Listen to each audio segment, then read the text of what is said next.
start now. Welcome. My name is Kaori Nagai, and I'm a senior lecturer in Victorian literature at the University of Kent, UK, and I'm the principal investigator of the AHRC networking project, Rethinking Fables in the Age of the Environmental Crisis. It is a 2-year project which explores innovative approaches to the fable genre. We started in June 2023, and since then, we have done a series of fable-themed workshops. I posted, so if you are not already familiar with that, please kind of check out our webpage, and I'm going to post that link in our chat later. And today and tomorrow, I'm thrilled to be hosting this 2-day online symposium on one of our key project themes, Global Fables. I am grateful to all the speakers for their wonderful papers, which I'm so looking forward to listening to, and to all the other people who have signed up to participate, despite their busy schedules and the time zone differences. So thank you very much. So why Global Fables? One of the purposes of this symposium is to celebrate the global tradition and circulation of the fables by engaging with stories from diverse cultures and from different languages. There are so many cultures and regions in this world, and obviously we are not able to cover all of them in this symposium.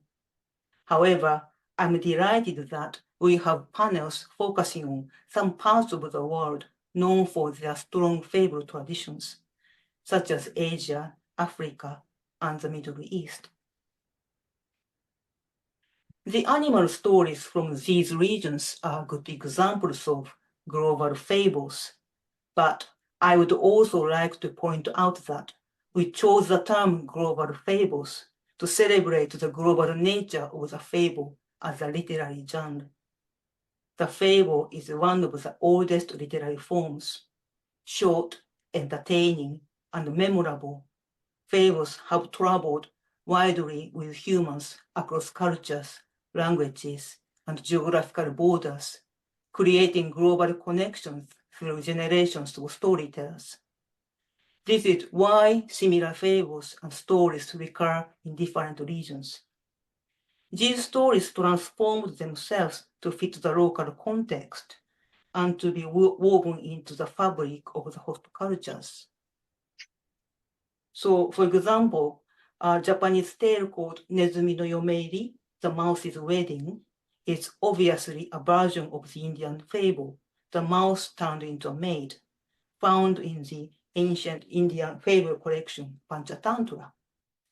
I was astonished to find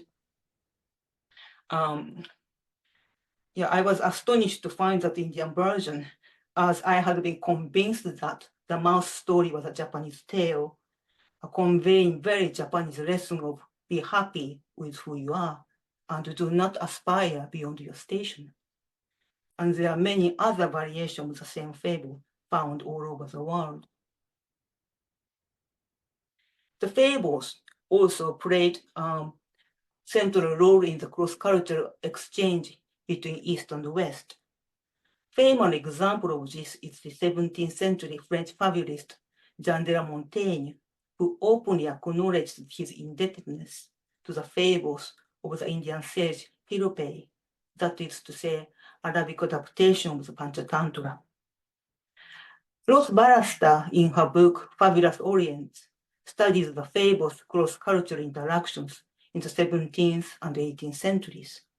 She argued that the circulation of fables between regions at that time was very different from Edward Said's framework of one-way appropriation of the East by the West.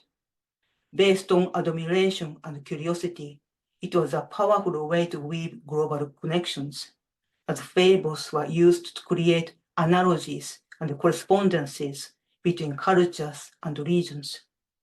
But something happened to the genre in the late 18th century. It became folkloric and ethnographical collectibles, and thereby served to embody the difference and otherness of other cultures.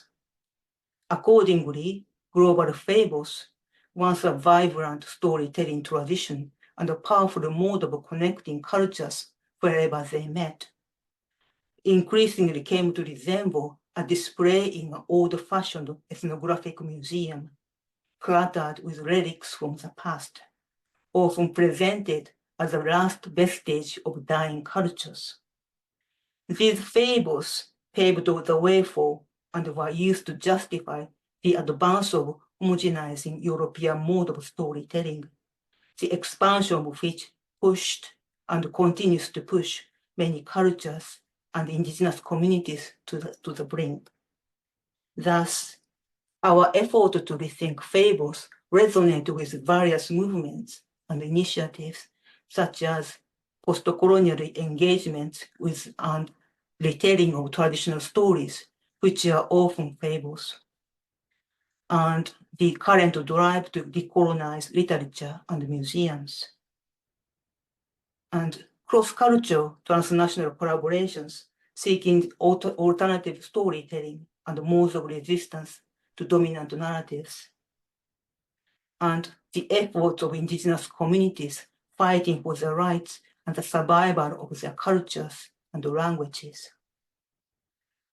We would like to work with this movement and learn from them. Fables have much to offer. It is good to remember that fables have often associated with political resistance and the critical power, especially on behalf of the politically powerless and speechless, as exemplified by the legendary figure of Aesop, the slave.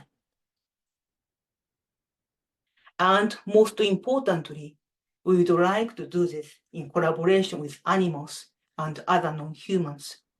Fables typically feature animals who talk and act like humans. And there has been much debate as to whether the representation of animals in fables reflects a projection of human values and serves as an example of human exploitation of other creatures or not. But it is a dominant mode of telling non-human stories, and our effort to rethink our relationship with animals and the environment has to start with rethinking fables. As I mentioned, fables migrated with humans, following them everywhere, as if drawing on the vitality of the animals they feature. To become animals through fables is to become global citizens. And once upon a time in the 21st century, we are being brought together globally in alarming and unprecedented ways through environmental and other global crises, one after another. We urgently need new fables to think about new ways to tell fables to respond to these challenges. I hope this symposium, by creating a new network of fabulists and thinkers of fables, will help us to start this conversation and explore future collaborations. So many thanks again for coming. I look forward to our conversation and the discussion that follows. So on that note, let's start the first panel, which is Fable from Asia. Let's stop sharing. We have 4 speakers, so let's go through all the presentation first, and then we'll have time for questions at the end. For the interest of time, I'm reading an abbreviated version of each speaker's bio. So you can find the full version of the bio and abstract on our webpage. So first paper is Shonaleeka Kaul. The title is, so Shonaleeka she's a professor at the Center for Historical Studies, Jawaharlal Nehru University, specializing in Sanskrit literature.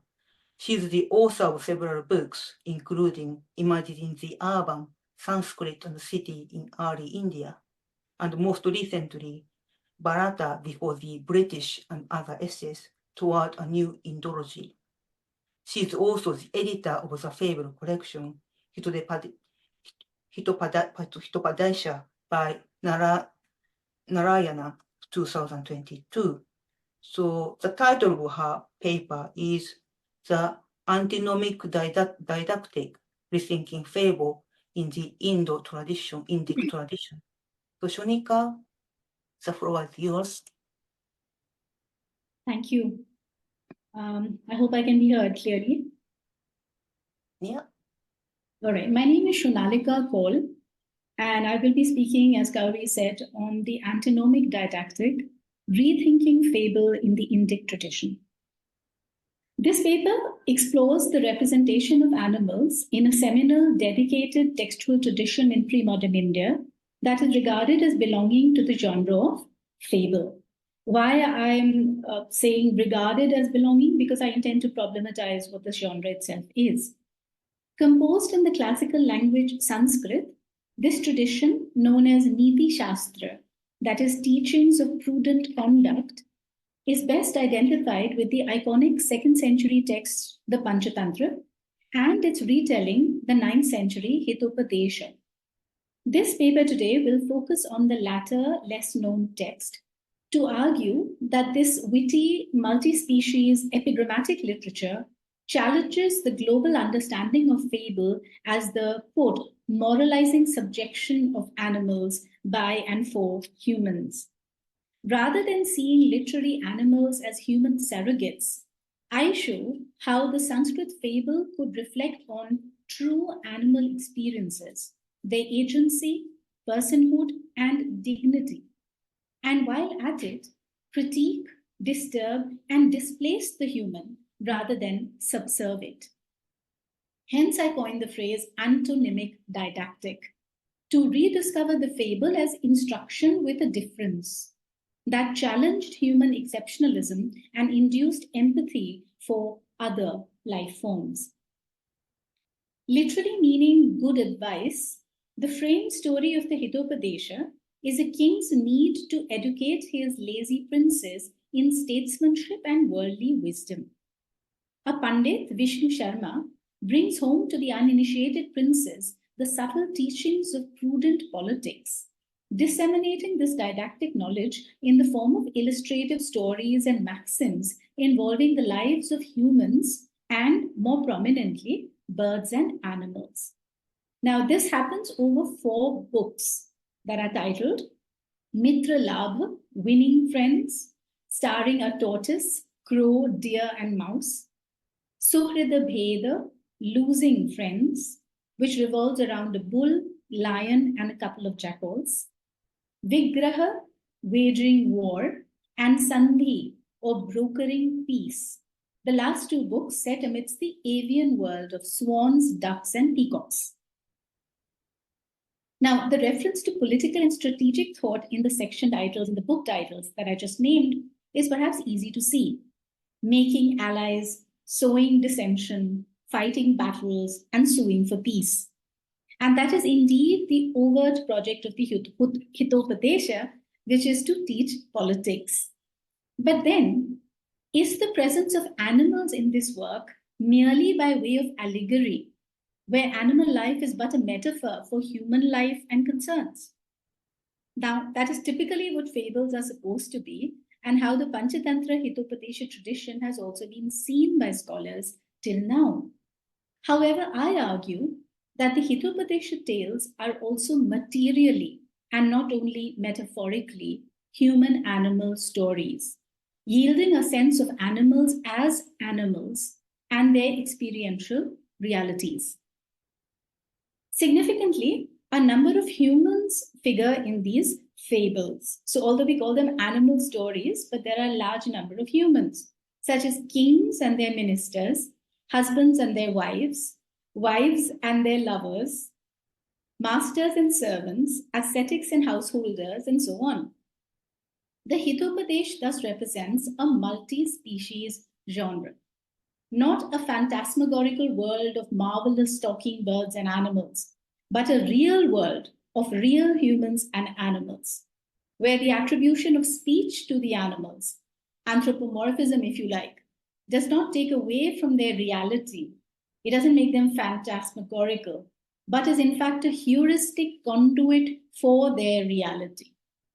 Literature putting words in animals' mouths is not quite to say that such words cannot be true to animals themselves.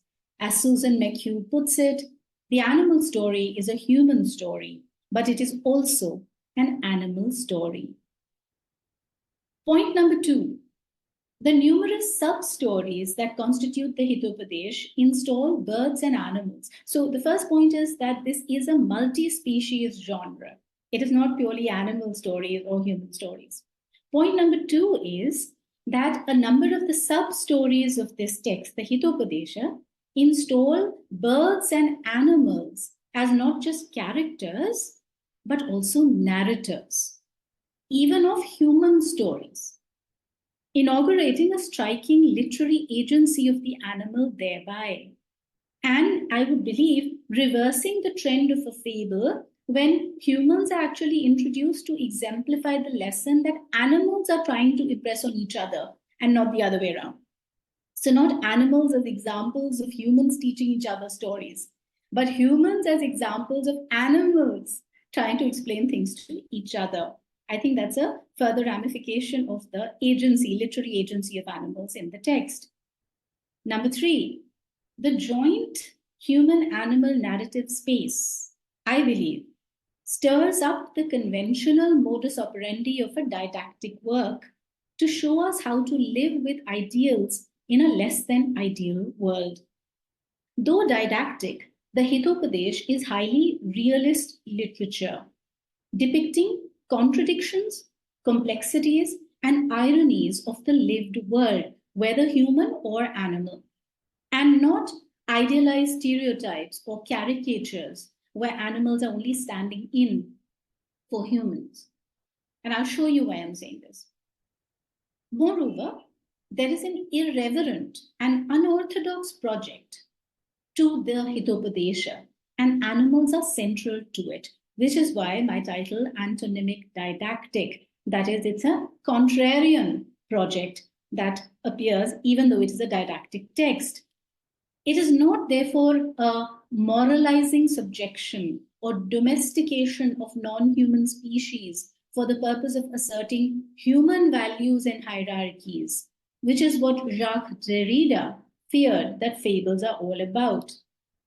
Far from being conservative and reproducing social hierarchies, the Hitopadesha could be antonymic and transgressive. It destabilized and problematized figures of power and human ideals and behavior, rather than sought to reinstate them. So this is a big difference from how fable is usually understood as moral tales. These are not goody-goody, sanctimonious moral tales, the Hitopadesha. There's something much more complex going on here.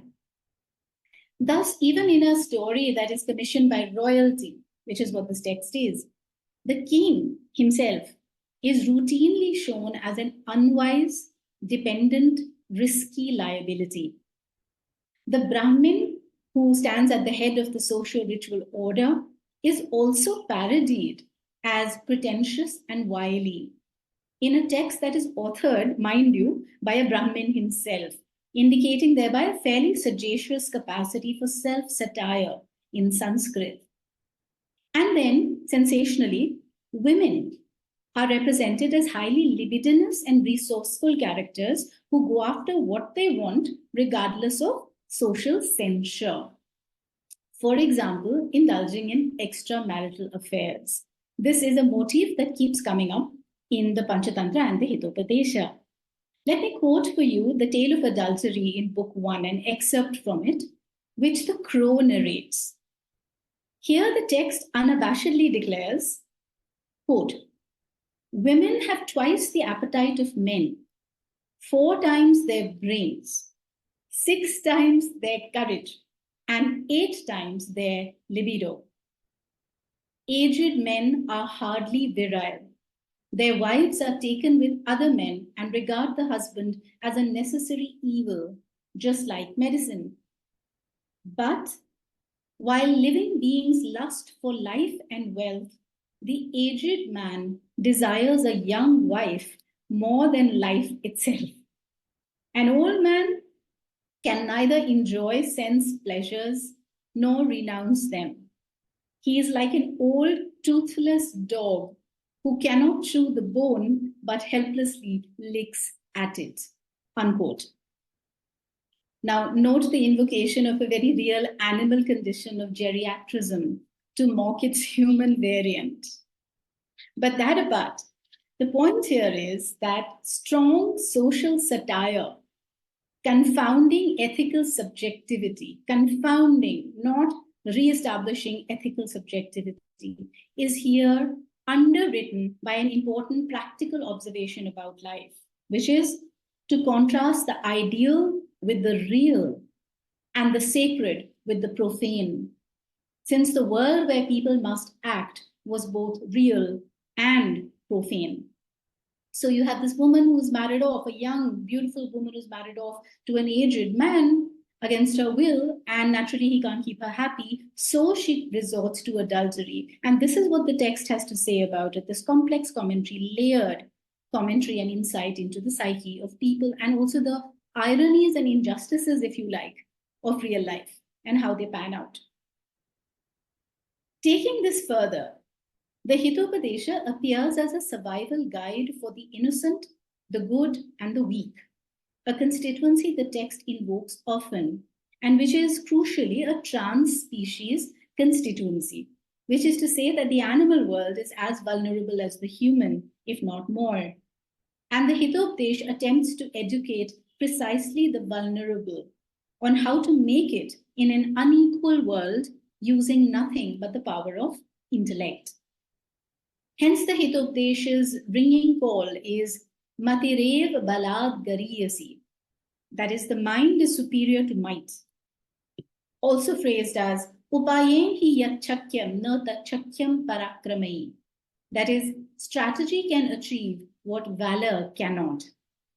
And these central lessons of the Hitopadesh are seen brilliantly demonstrated in the text by animals, much more than by humans, especially those animals emblematic of frailty and endangerment. So here is where narrative meets reality. The sparrow, whose nest is washed away by the sea, the crow, whose eggs are eaten by the snake, the hare, offered up as a meal to the lion, rabbits crushed in elephant stampedes, aquatic life dying or migrating as ponds dry up, the mouse stealing grain from a village hut, the deer caught in a hunter's trap, or even the tiger unable to hunt from old age. These are all highly vulnerable categories and very real. I hardly need emphasize, in fact, that these are very actual situations and threats that animals face, being the quintessential underdogs in the chain of beings that they are. So there is nothing anthropomorphic about this representation. These are animals in their own right. And in foregrounding such narrative plots, the Hitopadesha effectively decenters human perception. Animals are also depicted embodying the host of emotions and mental processes that went along with the struggle for survival. So they are shown exhibiting love, care, fear, hunger, suffering, loss and grief, cunning, presence of mind, loyalty to each other, empathy, so animals as empathetic, ethical choices of rescuing friends, and so on. This, to my mind, exemplifies animal personhood and defies human exceptionalism in favor of a species continuum in the realm of affect. So humans clearly are not the only ones. And the text is seeming to conform to this, and this is from about 1300 years ago. In yet other stories, not only the affective, but the ethical is centrally brought into relation with the animal. Consider the famous story of the loyal mongoose who puts his life at stake in a bloody battle to fight off a snake that would have bitten his master's infant. This is a world-famous story, another one of the fables that actually has a cross-cultural provenance. So he fights off this snake who's trying to approach his master's infant.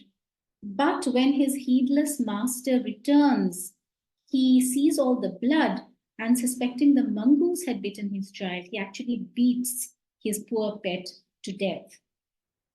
Now, even if it is not the explicit purpose of the story, which is actually to convey the lesson that don't act with haste, even then, I think the animal here is clearly shown as superior in emotion and ethics to the human here, who is clearly acting out of a lack of thought and a lack of trust.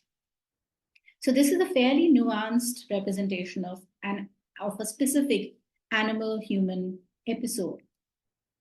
Take another story from the Hitopadesh, that of the washerman's donkey who's tied up in the yard. Now, the donkey starts braying in desperation when he sees a thief entering his master's house, and he's trying to wake up his master who's asleep inside. So he starts braying.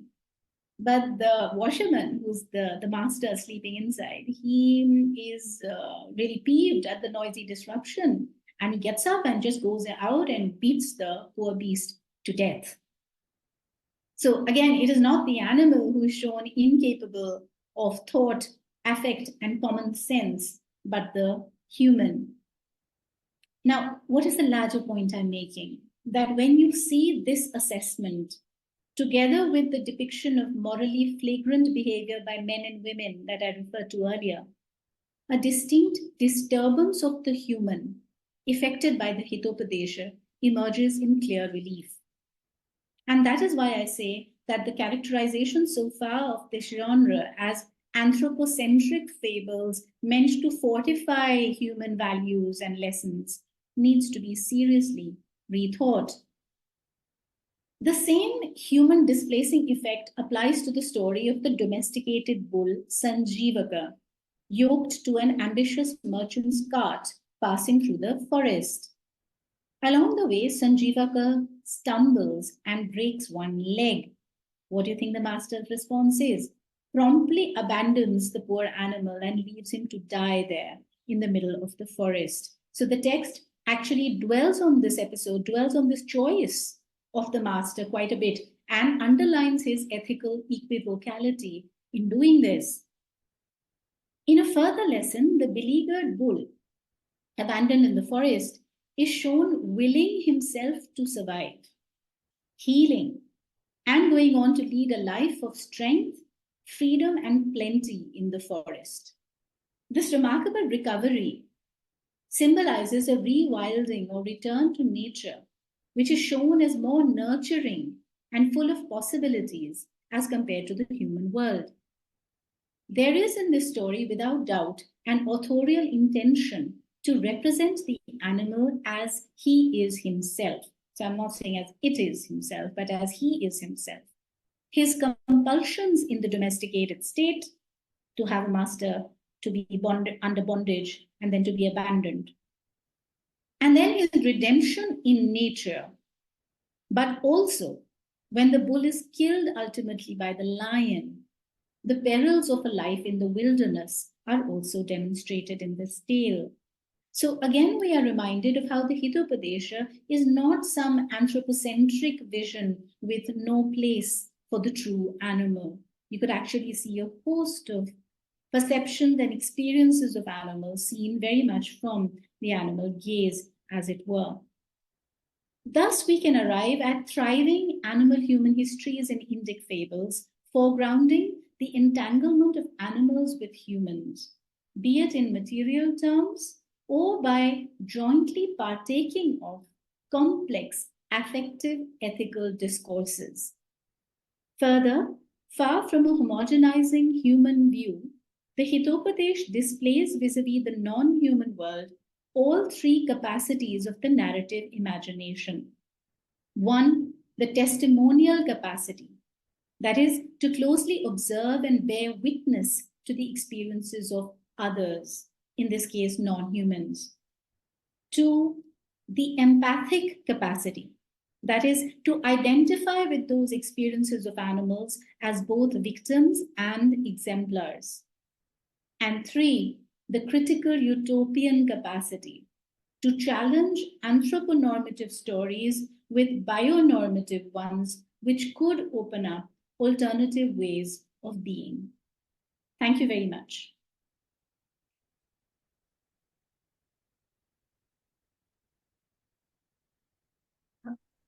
Yeah, thank you so much, Shoneka, for very fantastic, paper. So next speaker is Kelsey Granger. Dr. Kelsey Granger is a historian of China and the wider Silk Road, specializing in material culture, gender, and environmental history. She is currently a Humboldt Research Fellowship at Ludwig-Maximilians-Universität Munich, where she is working with excavated documents to access the lives of postal horses on the fringes of China's Han Empire. She is the recipient of the 2023 Sir George Staunton Prize for an outstanding article by an early Korea scholar.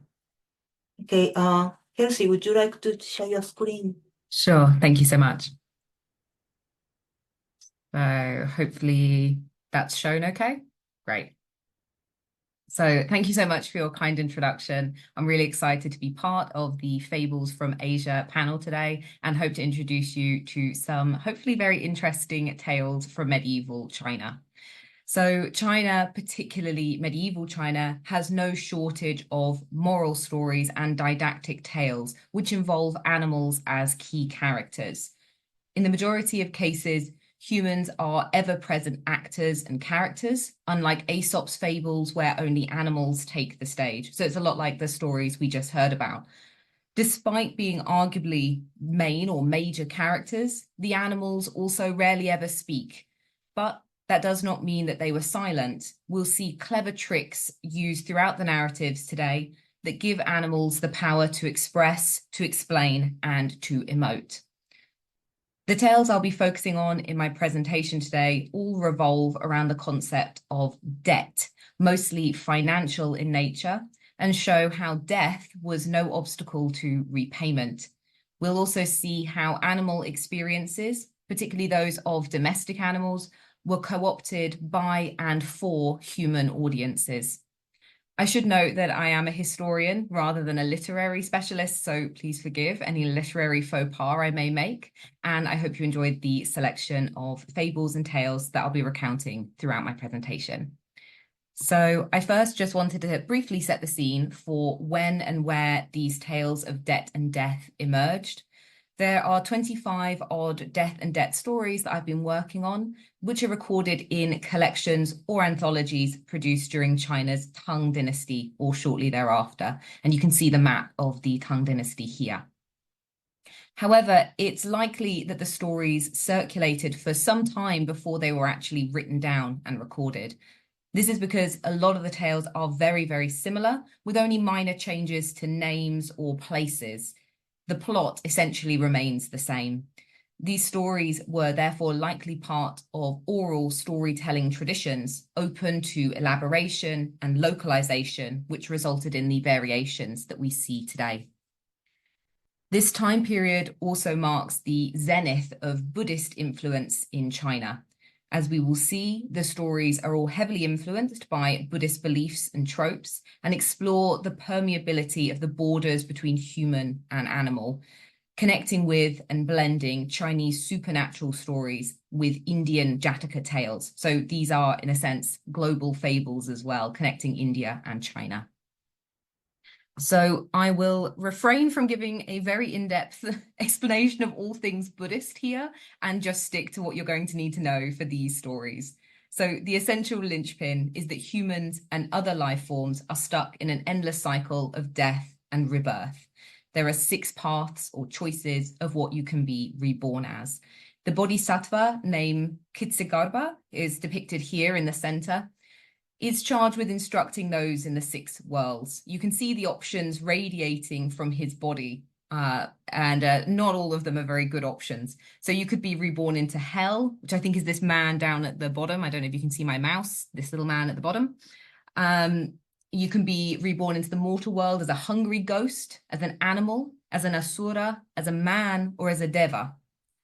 To escape this cycle, you must become enlightened, literally a Buddha, meaning enlightened one.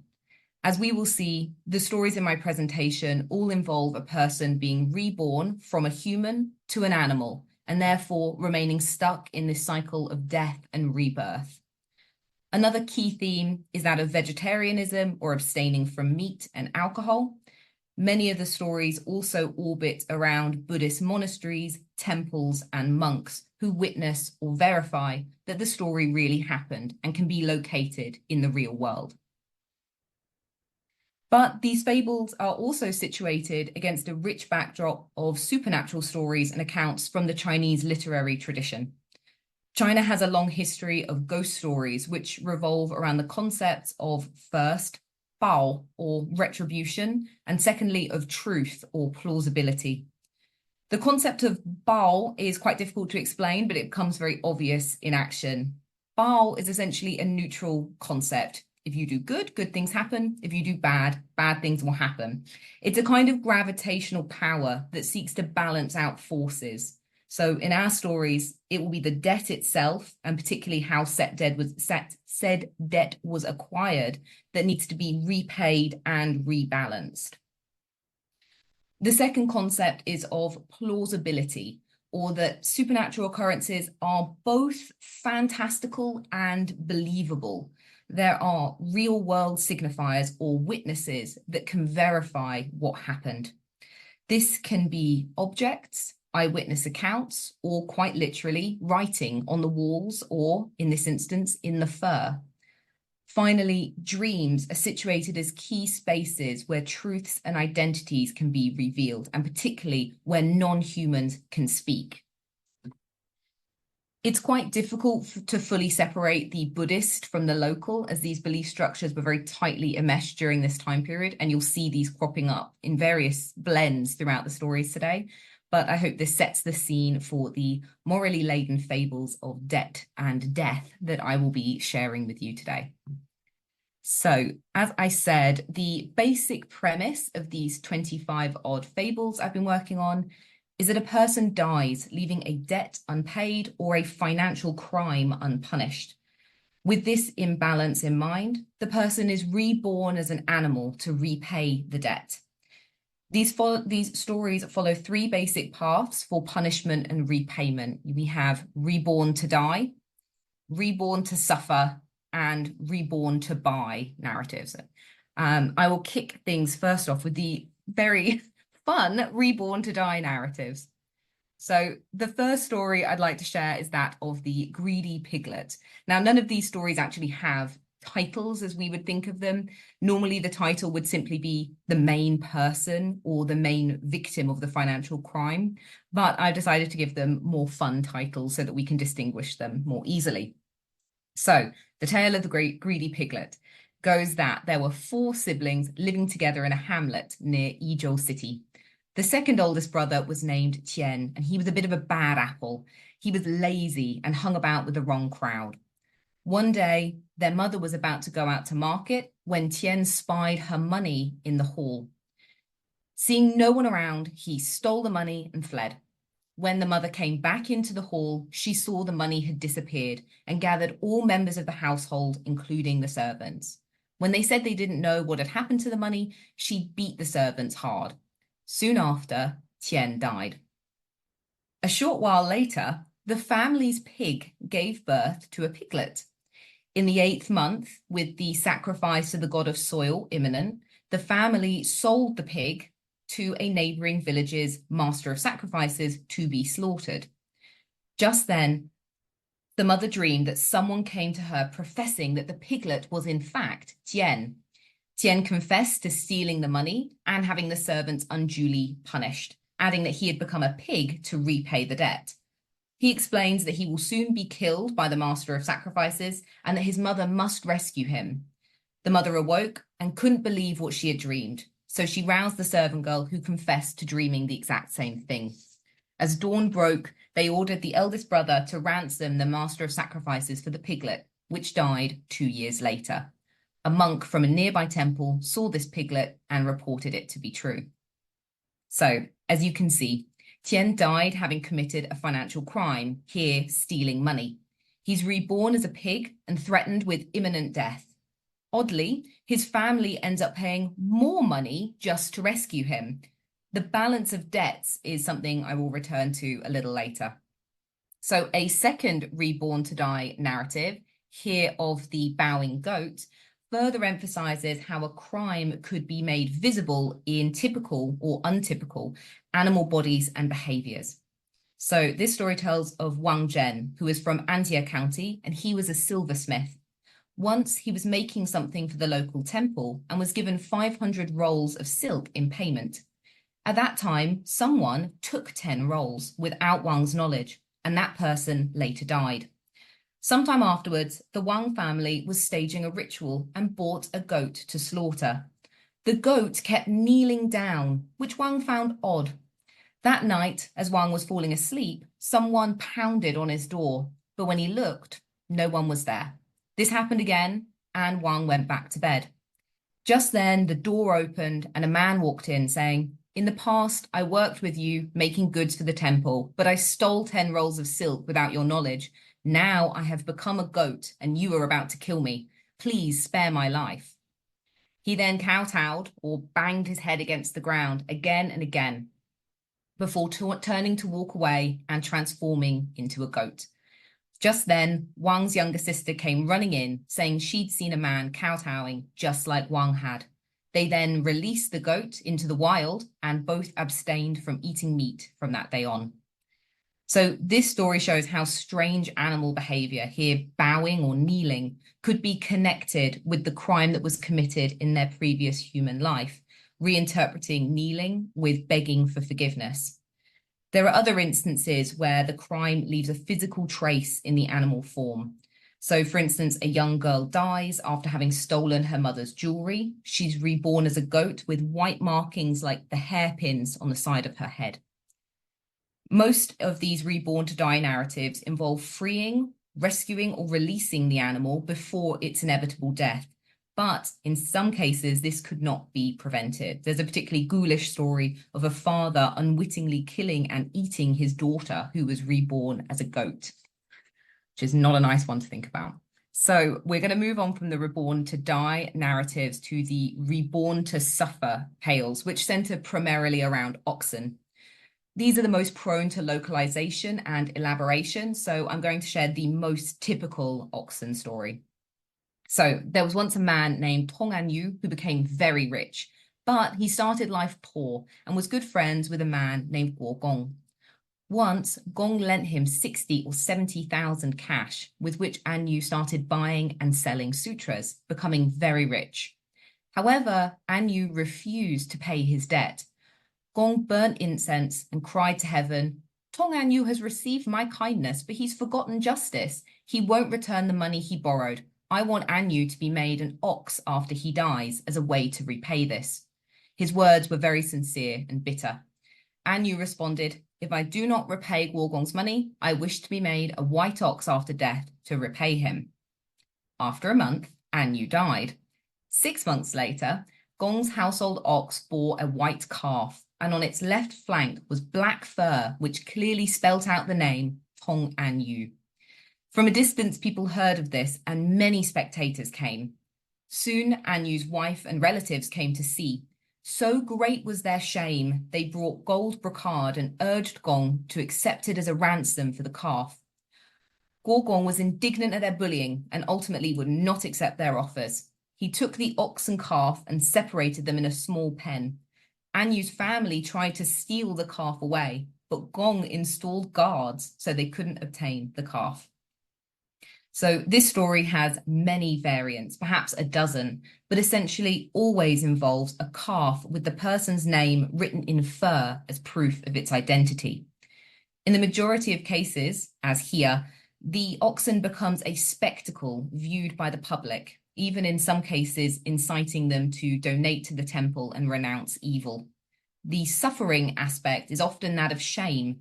The person's identity in animal form is made clear by the writing in the fur, and they often become very public animals, discussed, viewed, and visited by locals and people from further afield.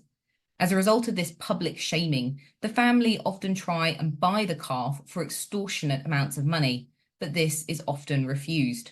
Again, I will return to the balancing of debts across lifetimes in a moment. So a second narrative of the reborn to suffer variation does not have any variance and seems to be a unique anecdote and a far more brutal story of suffering and infamy. So there was once a man named Liu Ziran who was charged with gathering conscripts for the army. He once visited Huang Zhixian and his wife, hoping to force Huang into service. He was taken by how beautiful Huang's wife's hair was and said that if he was given a lock of her hair, he would make sure that Huang was not signed up to the army. Huang wanted to refuse, but his wife declared, hair can grow back, but a life once lost is lost forever. What good is my hair if you die in the army? She then cuts a lock of her hair and gives it to Huang to give to the commander. However, Liu did not keep his promise, and Huang was still conscripted and died in battle. For many years, his wife bitterly beseeched heaven to help her. Soon, Liu Ziran died, and that year, the Huang family donkey suddenly gave birth to a colt. On its left flank, its fur spelt the name Liu Ziran. The news spread like wildfire, and eventually the local magistrate summoned her and the donkey. Liu's son also came and declared that his father loved to eat meat and drink alcohol in life. If the donkey did the same, then he would accept that the donkey was his father. They put meat and alcohol in front of the donkey, and it drank gallons and it ate tons, giving out a long, mournful bray when it was finished. The son, convinced, sought to buy the donkey for hundreds of thousands cash, but the wife refused. She instead beat it every day until its fur fell out in patches, declaring this would be enough to repay her husband's death. Liu's son died of shame. So this is a very brutal example of bao, or retribution, in action. The debt of her hair is repaid by the donkey's balding and painful welts. So before I turn to the final narrative trope of the reborn to buy stories, I'd like to show statistically how these narratives repay their debts, as it sheds light on how repayment is framed in these fables. So if we start with the reborn to die narratives, we see no stories involve the debt being exceeded. 2 balance the debt, or normally involving stolen jewelry being discovered. None involve the family being denied access to the animal to rescue them. And 1 has a double debt, which is the piglet story, where he steals money from the family, and then the mother then pays again for the piglet, doubling the financial loss. The reborn to suffer narratives do a little better on balancing their books. So we can see that 1/4 of the debts are balanced, but 1/4 of the debts are also refused. This is where a family ransoms the animal, but is denied access. So what we can see from this is that the concept of repayment and debt is not a one-to-one equivalence. More intangible debts, like the balding donkey, or elsewhere there's a violent mother who is reborn as a dog which is beaten. These are very neat one-to-one bao retribution narratives. But when money, land, or other commodities form the debt, it seems the shame of becoming a domestic animal, particularly one that was overtly identifiable, was repayment enough. Extortionate ransoms of money that would equal or surpass the original debt were not as highly valued as having the animal itself. So this brings us to the final narrative trope, the reborn to buy narratives, which all involve fine steeds and fine horses. As you can see, we have a far higher hit ratio here. The debts are far larger, as high as 200,000, and are achieved not via ransom, but just through the direct sale of the reborn horse to wealthy or elite military men. In comparison to the suffering oxen, money was actually more valuable than the animal itself. The animal experience of being a horse was not payment enough. So I will give a final example of a debt-to-death fable today, which is about the district magistrate Wei Yoro. So he had a servant girl who was charged with managing the horse equipment. When she was 20 or so, she grew ill and died. Yoro had a visitor who was a religious specialist.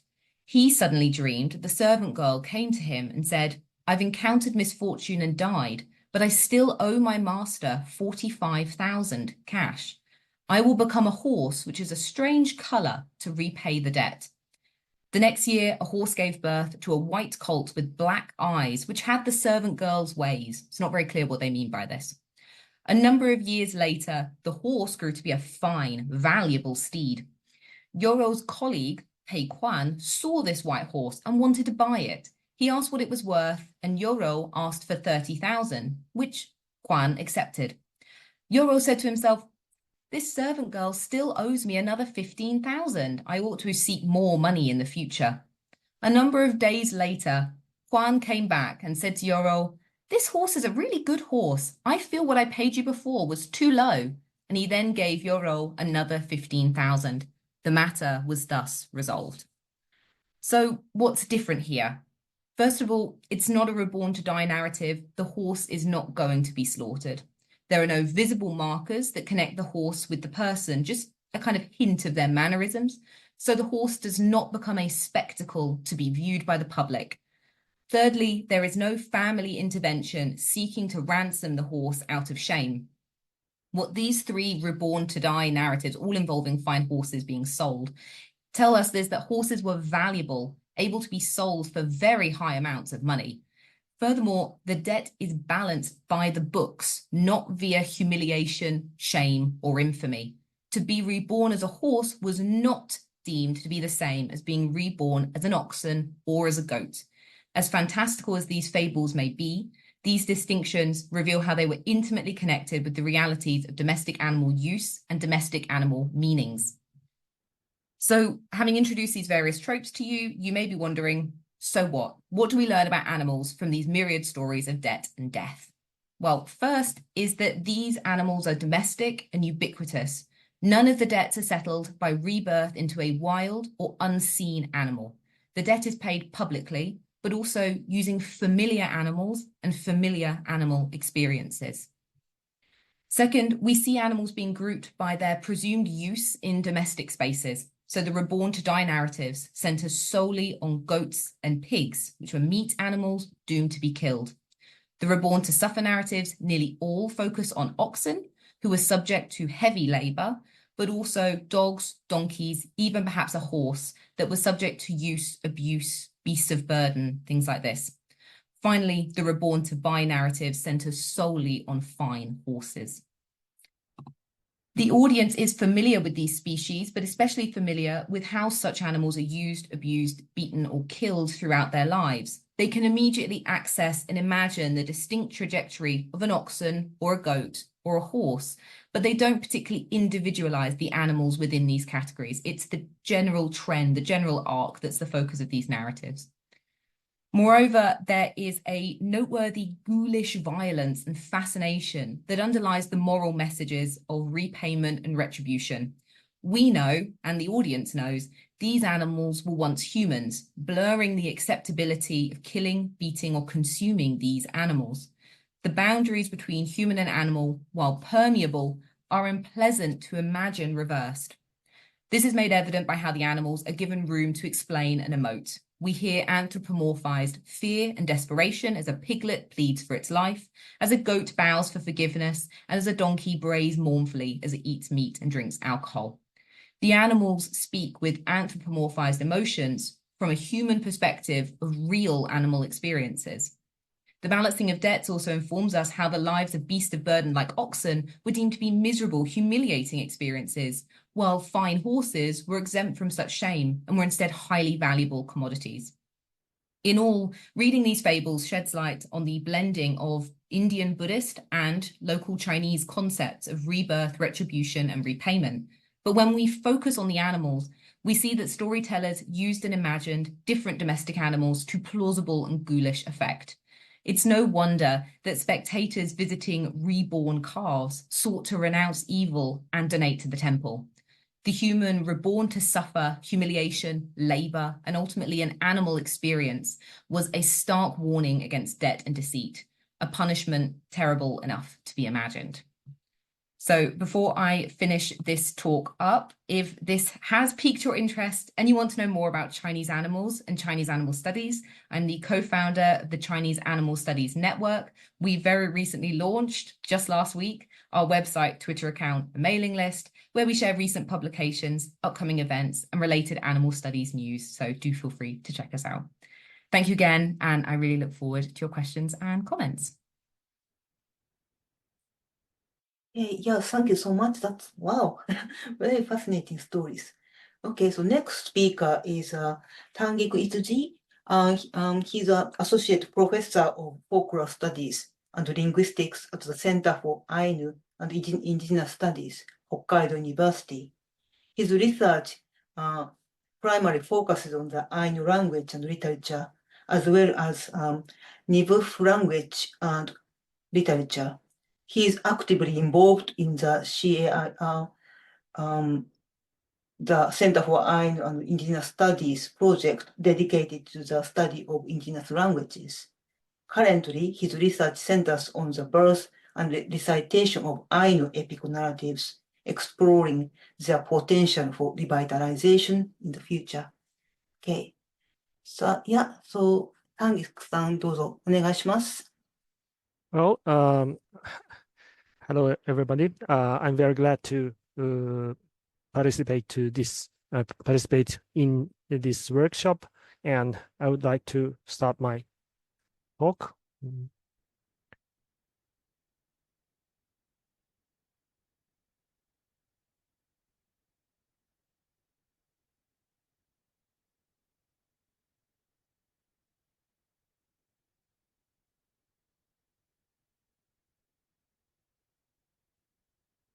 And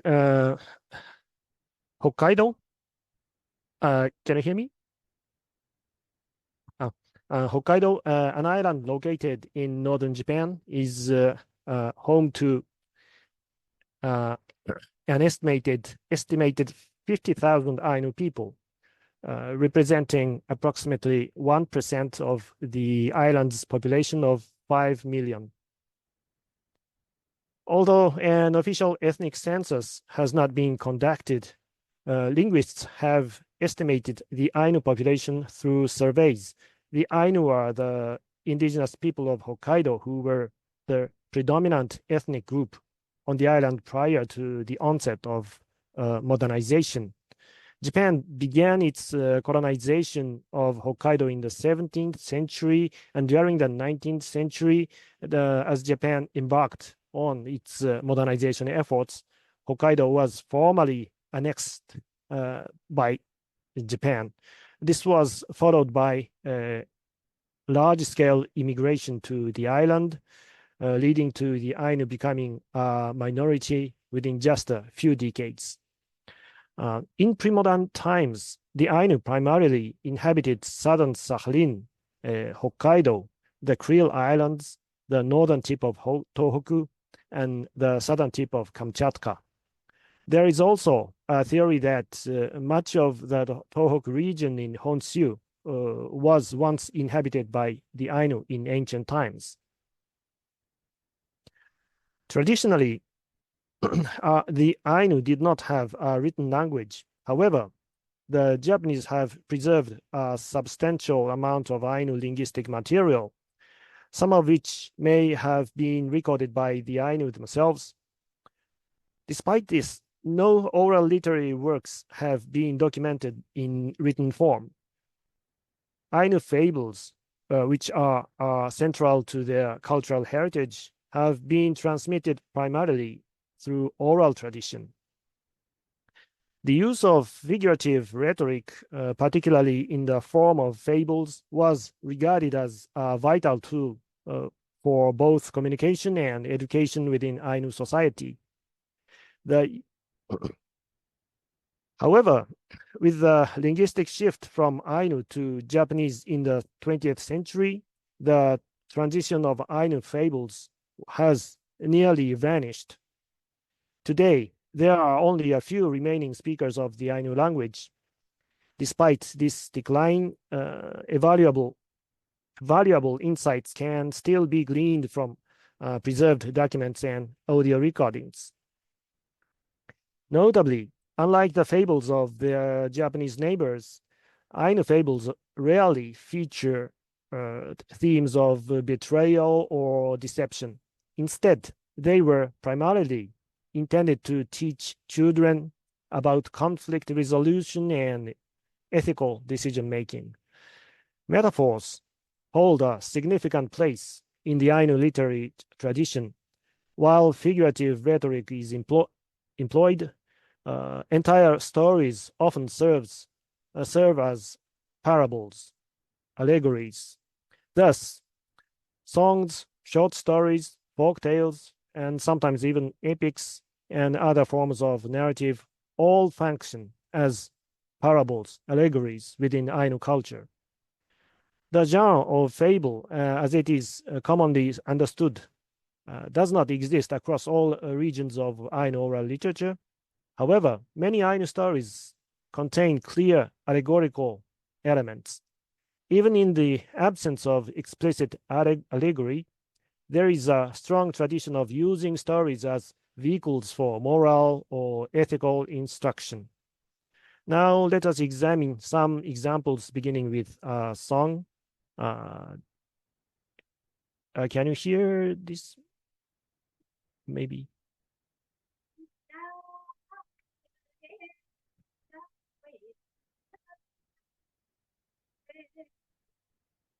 Not very well. It doesn't work? No? No, not able to hear. Maybe I will sing.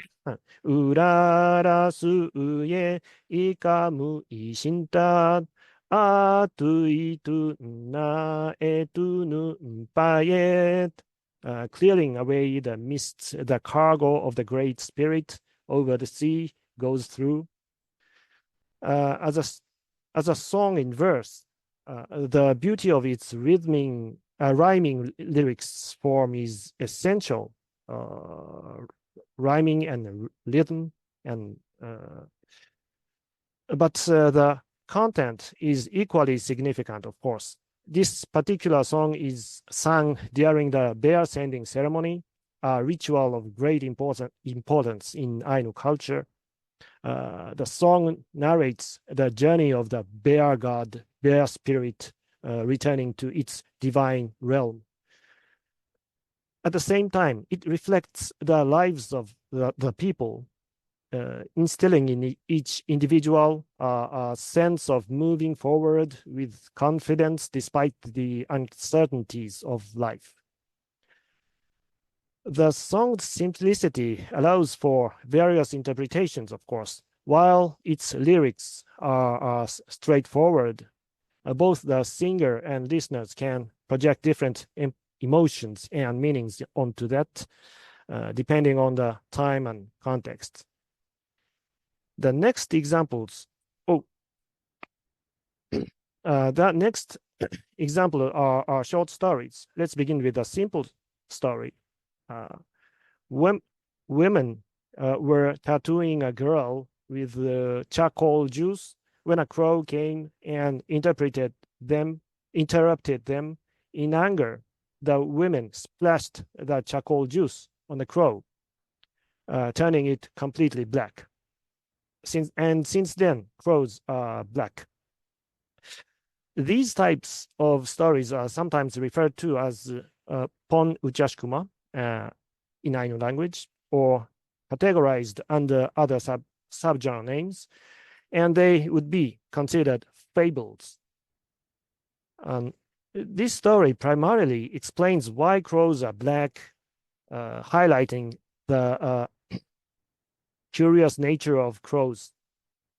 On the surface, the morale is don't interfere with others, but it carries a deeper significance, of course. In Ainu traditional culture, women tattoo their faces and arms, a practice performed by elder women on younger girls.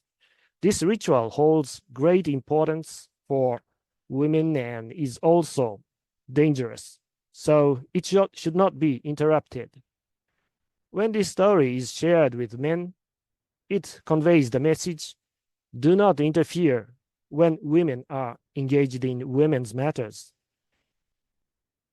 When told to women, it reinforces the idea that women should not allow men to interfere in matters concerning women.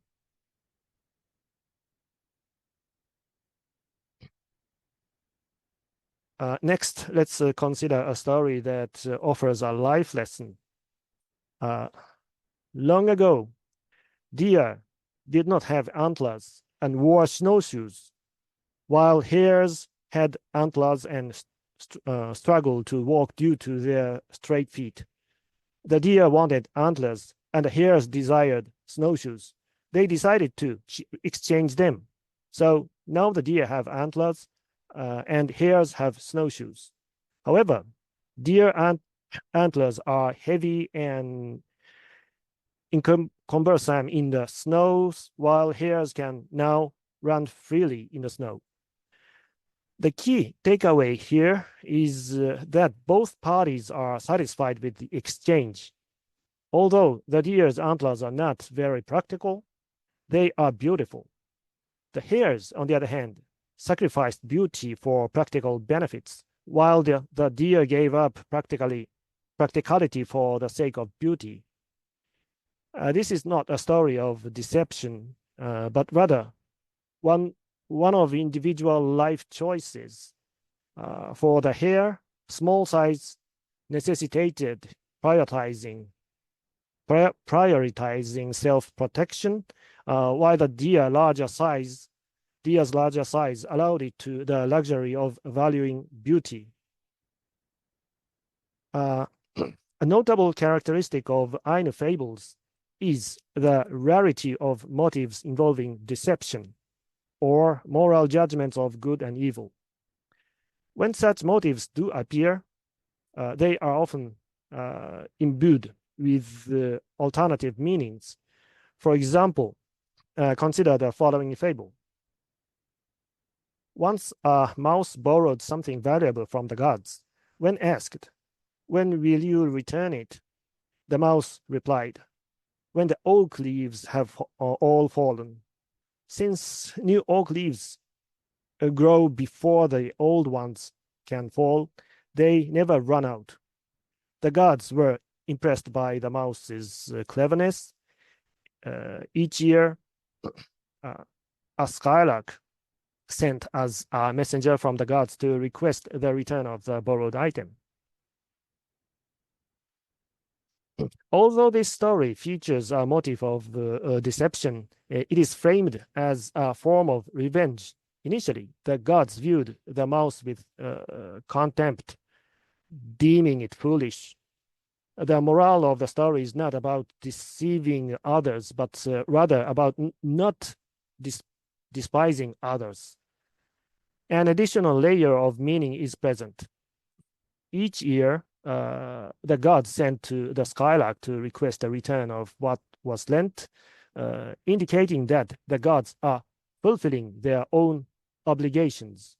Despite this, the mouse does not return the item, leaving the gods with a slight disadvantage. In traditional Ainu culture, it is essential to persistently demand the repayment of borrowed items. Otherwise, the debt is considered non-existent. This practice continues today. The Ainu, indigenous to Hokkaido Island, have not forgotten that their land was annexed by Japan, possibly, and consequently, they persistently seek the return of Hokkaido, as failure to do so would render the issue as if it never occurred. The fable does not directly address the concepts of good and evil, reflecting a broader cultural approach to moral and ethical issues. And the Ainu people's fondness for fables was quickly recognized by the Japanese during the early stages of modernization.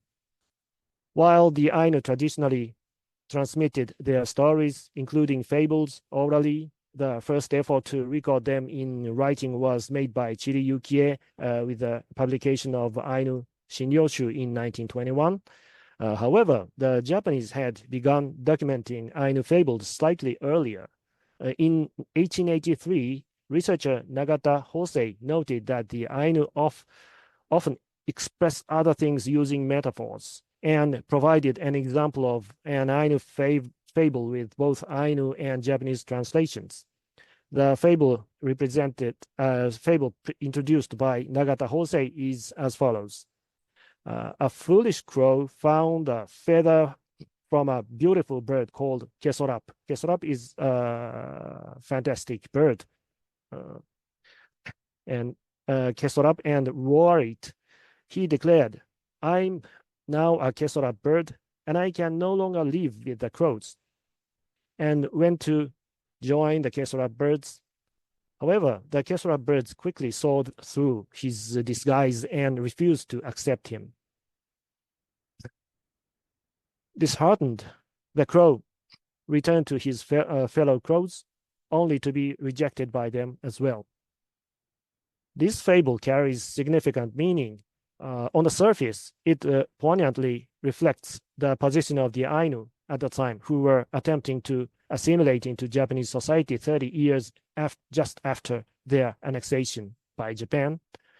However, the story itself likely predates this period and originally conveyed more general lessons such as you won't be accepted unless you possess the necessary qualities, and once you abandon your family and friends, it is challenging to return. It is impossible to return. Notably, themes of deception and moral judgments of right and wrong are not directly addressed in this narrative. Around the same time, in 1889, John Batchelor, missionary, who was missionary, John Batchelor provided examples of Ainu fables used for educational purposes. One such fable is as follows. A boy was instructed to fetch water. He knocked on the doorpost and said, "I envy you, doorpost. You don't have to fetch water." He then took a ladle and bucket and went to the river. Upon seeing a fish, he said, "I envy you, fish. You don't have to fetch water." He then spotted a salmon and spoke to it. The salmon captured him and imprisoned him in the moon. According to Batchelor, this fable was used by the Ainu people to teach children the importance of not being lazy. Another example Batchelor provided is like this. A woman went to work with her baby on her back. Along the way, she hung the baby's cradle on the tree branch and worked elsewhere. When she returned, the baby was missing. Despite the villagers' extensive search, the baby could not be found. Subsequently, a bird appeared calling out, "Fujitotto, Fujitotto." Grandma, this is in Ainu language, and translation of that is, "Grandma, give me milk." The child then appeared to the villager's dream, saying, "I was kidnapped by the swamp demon. I called for help but received none, so I became a bird." This is said to be the origin of the bird known as Tokito. Batchelor noted that this story was used by older women to instruct young girls about the importance of keeping a close watch on their children. While these stories are also shared by various indigenous peoples in the north, their original meanings remain unclear already. Nevertheless, for the Ainu, these fables served as educational tools to admonish against laziness and carelessness.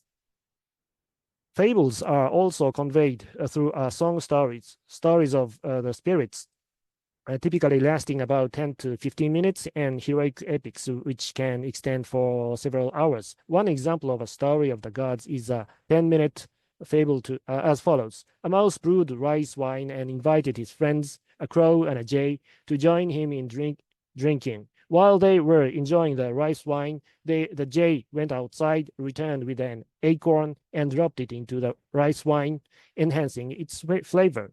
The crow then went outside, returned with animal dropping and added it to the rice wine. This caused a dispute between the jay and the crow, leading to a fight. The mouse sought mediation from a snipe who refused, saying, "You only remember me when good things happen and forget me in times of trouble. You only remember me when bad things happen and forget me in good thing. You only forget me when good things happen and remember me in times of trouble." When the mouse returned home alone, he discovered that the crow had been killed. The moral of its fable is that everyone must be invited to the gathering, and that the fairness is crucial. The story underscores the importance of treating everyone equally and ensuring that no one is excluded. The jay and the crow had different preferences, acorns for the jay and droppings for the crow, which led to their conflict. The absence of snipe, which is believed to be a wise and mediating figure in Ainu belief, contributed to the unresolved dispute and the crow's death. The blame of this story lies with the mouse for excluding snipe. Interestingly, while many Japanese people interpret the moral is avoid actions that others dislike, attributing fault to the crow, the Ainu perspective differs. In Ainu tradition, the fault lies with the mouse for excluding the snipe rather than with the crow. These stories serve not only as educational tools for children, but also as means for adults to clarify logic during arguments. Maybe I will omit this. And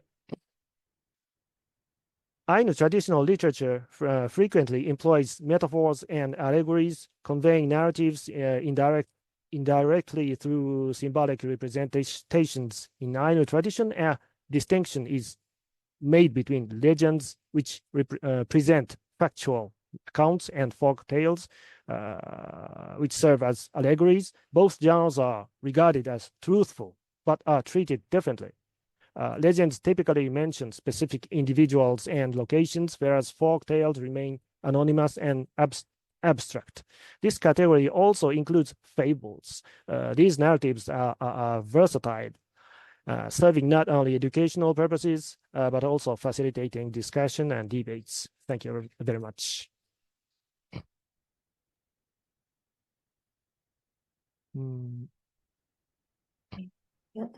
Thank you so much. This is like wonderful to learn about Ainu fables. So yeah, brilliant. Okay, so last speaker is Shreyasi Sharma. And she is a writer and educator in Delhi. She was the 2023 Charles Wallace Indian Trust Creative Writing Fellow at the University of Kent, which is my university. She writes poems and essays on transforming spaces, and she's currently working on climate fiction. Her words have appeared in many journals, and in 2022, Red River Press published her poems, narrative nonfiction, about the city in an anthology titled Of Dry Tongues and Brave Hearts. Okay, so her presentation is called What the Bird Heard, Noticing Non-Human Life and Writing Through Fables. Okay. Thank you, Kaori. Can everyone hear me?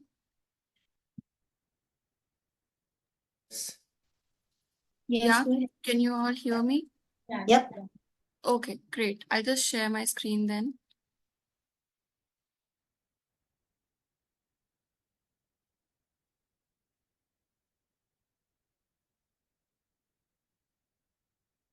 My name is Shreyasi, and I'm a writer and educator based in India.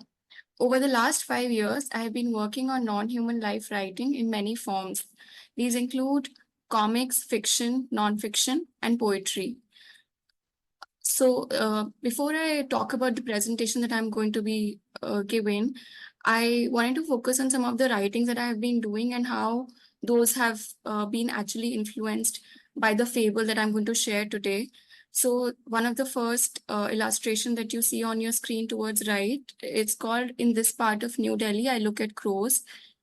This later on translated into a long form personal essay called In This Part of New Delhi, which was published by Rumpus a couple of months ago.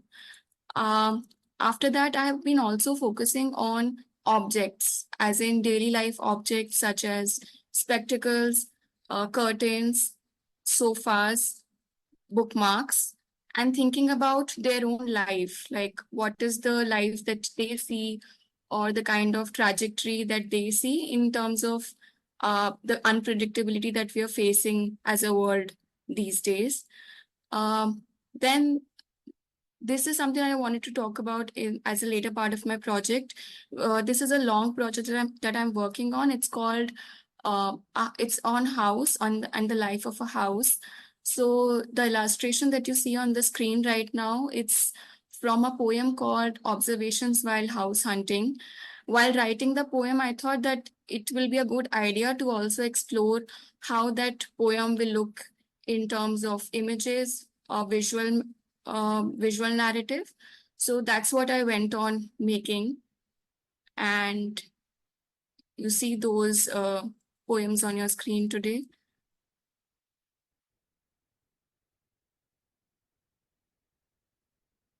Right. So the tale that I'm going to be focusing today on is called Mere Hai Raja Ke Nahi.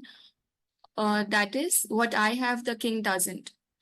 In many ways, I believe that this particular fable was my initiation into the field that I'm going to share with you today. It is an oral fable that is very famous in our household, such that it has almost become a proverb. My father's grandmother would retell it to her children and their grandchildren. There is this innate comfort in knowing that this story is actually coming to me from the words that my great-grandmother weaved. The tale has been told in various phases of my childhood and adulthood, became a part of the innumerable times that we were told to keep our greed, our comparisons in check. When I hear this tale today, I see the concerns of climate crisis also being translated into the story. Today, I'm going to be sharing that side as well as reflect on how this particular fable has been feeding in my own practice of creative writing. So to do that, I decided that it will be a good idea to share both, share the tale in both my mother tongue, which is Hindi, and also share a translated version in English. So this is how it goes in Hindi. Mere hai raja ke nahi. Can I go on?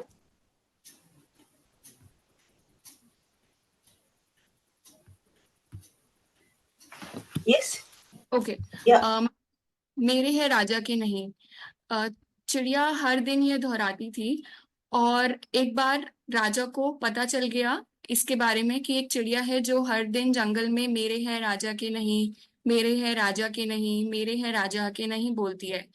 जब राजा को ये पता चला तो वो बहुत गुस्सा हुआ. उसने अपने सैनिक भेजे चिड़िया के पास ये कह के कि जो भी उसके पास है सबको छीन लाओ. तो जब सैनिक सबको छीन के लेके चले गए तो चिड़िया ये कहने लगी, राजा के पास नहीं था, मेरे पास था, राजा ले गया. राजा के पास नहीं था, मेरे पास था, राजा ले गया. राजा के पास नहीं था, मेरे पास था, राजा ले गया. जब राजा ने अपने सलाहकारों से सलाह मांगी इस मामले में, तो उन्होंने बोला कि जो भी तुमने चुराया है वो वापस चिड़िया को वापस कर दो. तो राजा के जो सैनिक है वो वापस चिड़िया को सामान देने चले गए. सारा उसका धन पैसा सब कुछ उसे वापस कर दिया. तब चिड़िया ये कहने लगी, डर के मारे रख गया, डर के मारे रख गया, डर के मारे रख गया. अब जब राजा ने ये सुना कि अभी भी चिड़िया उसे ही गालियां दे रही है, तो उसने बोला कि ठीक है, फिर इस चिड़िया को कैद कर लो और इसे खूब परेशान करो, इसे खूब मारो. तो चिड़िया के तो उन्होंने उसको परेशान किया, उसको मारा भी और चिड़िया के खून भी निकलने लगा. तो उस दौरान चिड़िया ये बोलने लगी कि मैंने लाल चुनरिया ओढ़ी, मैंने लाल चुनरिया ओढ़ी, मैंने लाल चुनरिया ओढ़ी। राजा ने बोला ठीक है उसे पका दो अगर अभी भी वो चुप नहीं हो रही है तो। फिर तब चिड़िया बोलने लगी हम खदर बदर हुए, हम खदर बदर हुए, हम खदर बदर हुए। राजा उस चिड़िया को खा गया। उसके बाद जब राजा ने वो चिड़िया खा ली तो एकदम से उसके पेट से आवाज आने लगी कि हम बंद कोठरी में आए, हम बंद कोठरी में आए, हम बंद कोठरी में आए। ये सुनकर जब राजा को ये पता चला कि अब चिड़िया अभी भी चुप नहीं हो रही है, तो उसने जो उपाय सोचा वो ये था कि उसने अपने सिपाहियों को बोला कि जब मैं लैट्रिन करने जाऊंगा तब तुम इस चिड़िया को मार देना। और ये ऐसा ही हुआ। राजा गया, पर जो गोली थी वो चिड़िया को लगने की बजाय राजा को लग गई और राजा मर गया। I'm now going to translate this particular story that you heard in English. A little bird living in the forest harped and chattered. For days and days she used to call out, "What I have, the king doesn't. What I have, the king doesn't." One day the king hears these words and got really angry. In his fury, he ordered his sepoys to go and snatch all that the bird had. The king's men went and looted her. However, when the sepoys left, the bird began another call. The king did not have it. I had it. Took it away. The king did not have it. I had it. He took it away. The king did not have it. I had it. He took it away. Hearing this, the king's councils advised the king to give the money back. So the king's men went back to the bird and returned all her money. Fear led the king to return it. Fear led the king to take it.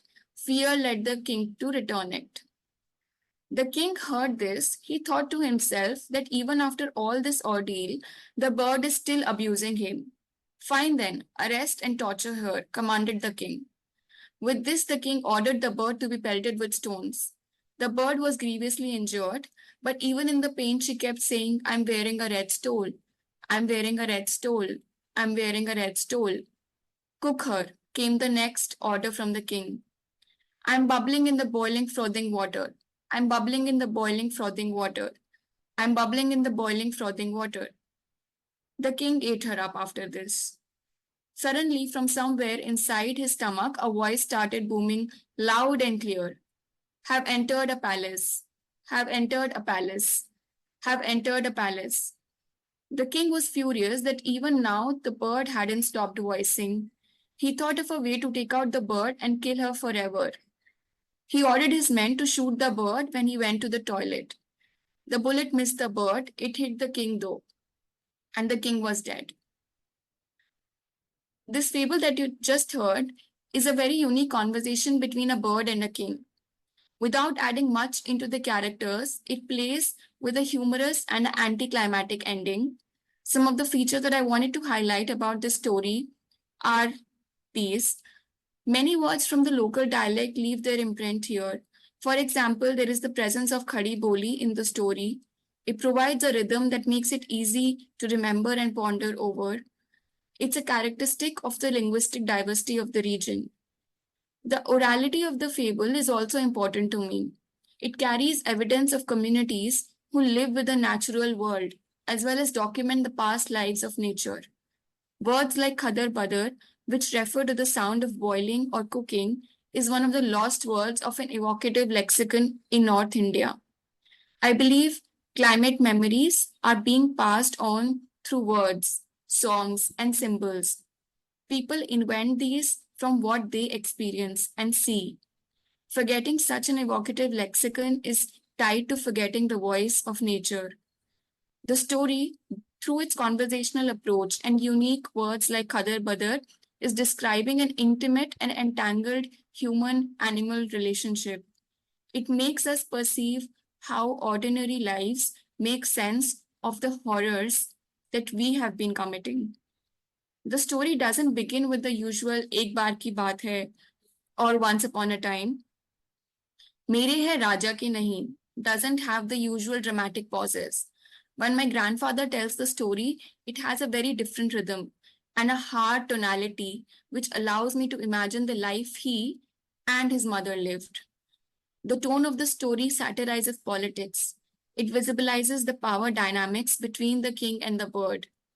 It allows you to take a dig at the political structures.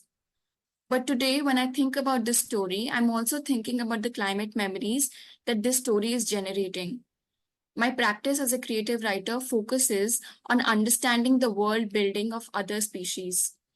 Since the time and scale of non-human entanglements are different, it is easier to dismiss that kind of life as invisible.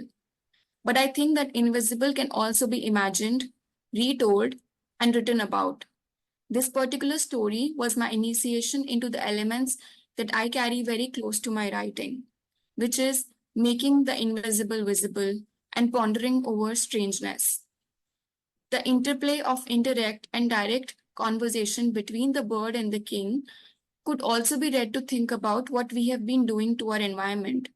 It is symbolic of how humans have been overshooting the use of natural resources. August 1 was declared as the Earth Overshoot Day. Just like the king in the story, it is almost like we have taken it on ourselves to read the non-human only as a challenge. This is evident in the way the king orders his men to snatch all that the bird had. The continuous chirpy voice in the beginning of the story, what I have the king doesn't, mere hai raja ke nahi, is more than just a proverb. It echoes how different species have their own meaning-making mechanisms, which humans can't understand. For example, in textbooks, we have only read of crows calling out as caw, caw. But if you go out and listen to crows, there is a lot more variation even in their calls. Caw, caw doesn't even begin to cover it. It is then that this fable, through its extended conversation and sneak peek into the internal life of the king, quite literally his internal organs, offers a different perspective. The way the bird enters the stomach of the king is connected to that fascination with invisibility for me. I remember being hooked on by the turn of the events the story took and thinking, how could the bird be seeing the insides of the king's body? The final moments of the story are also something that I think about a lot. The way in which the king dies is not something that I have encountered a lot in the fables. There was something strange about the ending. What happened to the bird? It is a kind of strangeness with which climate crisis has been showing up in the stories. I'm currently trying to understand this by making comics on objects, by writing about a house and built environment such that they can tell us something about the everyday life of climate crisis. I would like to end my presentation with this excerpt from my work that I have been doing. What just happened? Father was the sixth member. He did look back, but only to back the car. As day's afternoon was left alone and the family had lunch in their new house, it was surprising how even after all this, a yellow CD-like object stayed in the sky. Everything was radiating heat. The house felt like suddenly being made of blank pages, except the pages had just been trampled upon and made to cover each part of the house. What just happened? Why isn't Leo barking? Why does everything look so barren and dusty? They never go to Dehradun like that. Yeah, okay, once in a while they do, but at least things are there in the house. And I'm sure no thief came in. All the furniture was taken in front of us. Also, why am I speaking so loudly? Gray is a crow who visits the house around noon. Vinayak's children named it Gray since it was much grayer than all the other crows they had noticed in the cold sky of Delhi. The furry softness of that hot afternoon met Gray's shit. Water tray was empty and Gray was thirsty. The thirsty crow sat on a tile of the house's locked garden. Having stared at the knocked-out disc antenna for long, Gray raised its bushy black crest and knocked its beak on the crack of the tile, as if to inspect life inside the tile. Gray picked up a twig and flew to the boundary wall of the adjacent house, where a family still lived. He found a filled-up bowl near an antenna. The water was 3 days old. Why do people forget about us? The softness in the hot afternoon made grey shit again and kept meeting for many more days to come. Thank you. If you have any if you want to chat up about this or want to have a conversation about this story or any of the topic that I presented on earlier, I would love to listen, and you can go through my work as well. It's called looneytunesblogspot.com. So yeah. Thank you so much. This is wonderful to actually have the to hear the fable in other language as well, and then some new fables. So brilliant. So we have like still 20 minutes. So do you have any questions? Who would like to start?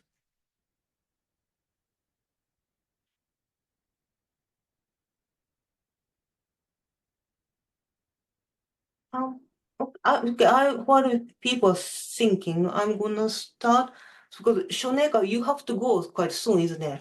Yeah, I thought, yeah, that's kind of very interesting, and then,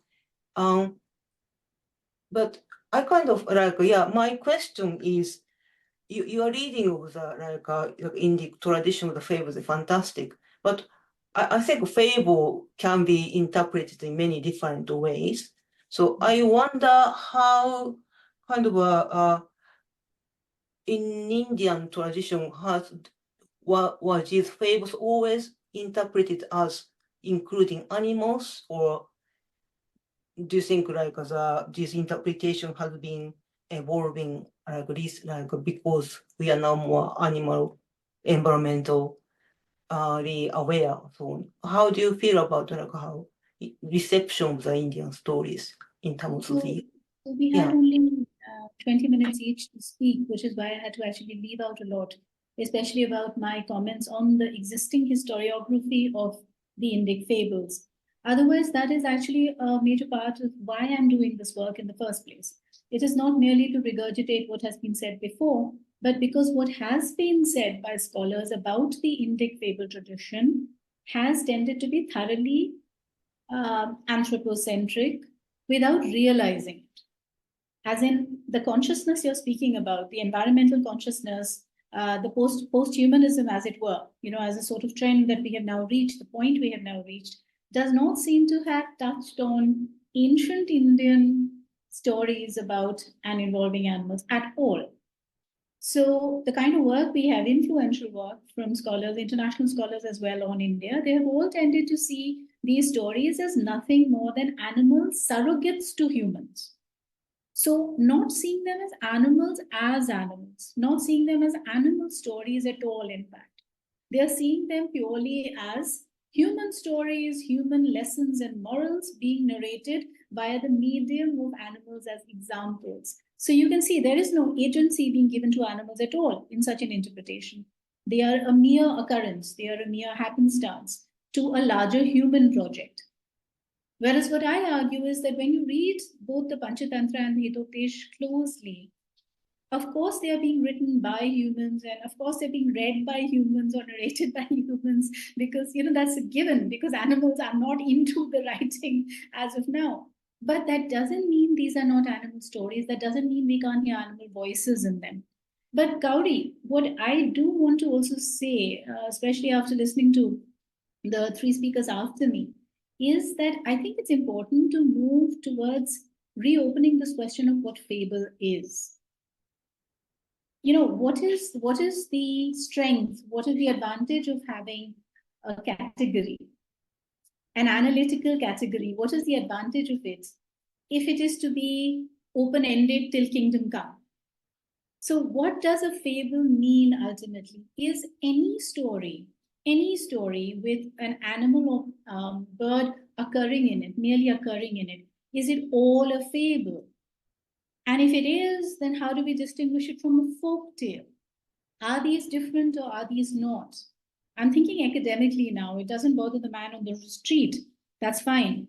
But since we are engaging with this notion of fables, we have to see how far and no further should we actually be expanding this category to still retain some kind of analytical rigor and some kind of space that we are in, so that we all know that, so that we are talking to each other, rather than, just simply bringing in everything, both across space and time. So this is something we can all think about, really, that do we define what fable is? Do we just assume what it is? Do we allow it to be many, many things? Is that where the advantage lies, or should we actually be trying to delimit it in some way? What do you think? That's a very big question, I suppose. Yeah. Yeah, so something which you have to think about throughout this symposium. But do anybody else has questions? Especially I was inspired by Shreyasi's, the tale she narrated.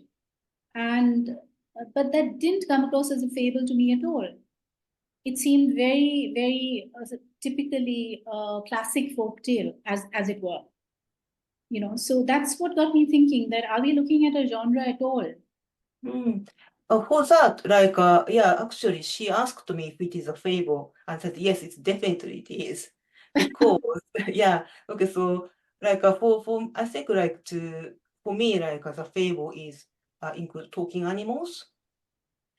And also, so in that, the story, animal talks. And also, I think fable has a sort of political, commentary on the power.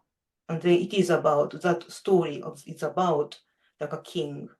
And so it's just talking to the truth to power. So I thought this is definitely like a fables. Yeah. But there's a, Kelsey. Hi, yeah, I really wanted to respond to that because I thought it was such a great point. That I'm sorry if I mispronounced your name. It's Shonaleeka, right? Yeah. Shonaleeka, yes. Yeah. I thought it was such a great point you raised about where do we draw the line between fables and folklore, because I had real trouble when I was looking to present at this workshop of delineating where to put boundaries in, because the tales I was talking about kind of far more exist on a spectrum of ghost stories, supernatural stories, folklore. The term fable just doesn't fit very nicely for a lot of the Chinese examples. The animals don't talk. If they talk, that's a ghost story. Animals talking is a terrifying thing, not a good thing. Animals talking is Armageddon. It's not good. And very few of them involve power. They all involve normal people and normal life. It's far more rooted in real oral storytelling traditions. So I also really struggled with the term fable. I used the word story, fable, tales, narratives throughout my presentation on purpose, because I couldn't definitively say that what I've presented is a fable, but I can say that these are at least morally laden stories that use animals, and a lot like your stories, they use real animal experiences and clearly human observations of real animal lives, and combine the real, the fantastical, the anthropomorphization of the emotional experience of animals. So I think it's just a really great point you've raised, that I think there's a lot of blurring of the edges when you step away from maybe the Western traditions, which I'm not so familiar with. I think as soon as you come to these sorts of storytelling traditions, it's a lot more blurry. So I just wanted to completely agree with that statement. Thank you. I completely agree, because even when I was, doing my work on the Hitopdesh, I also felt, one has to engage with this word fable at some point, but it was actually quite redundant to my text. And the text, of course, is not describing itself as that or anything near it at all.